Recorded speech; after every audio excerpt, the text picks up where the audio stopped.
The question is how to convert a 2:1 multiplexer into a OR gate. Let me reveal its answer. This is the OR gate. It has two input A and B and output is A plus B. And this is its truth table.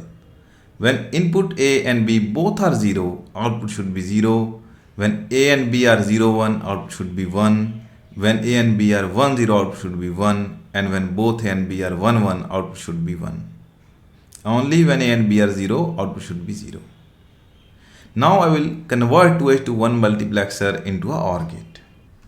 This is 2:1 multiplexer and I will apply one of its input to its select line and I am applying A at the select line. Now when A is 0, I know that I0 will be passed at the output of the multiplexer.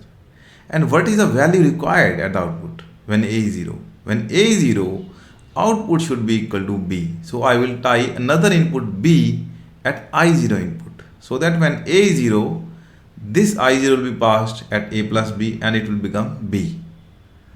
Similarly, when A is 1, so what is the output? Output is 1.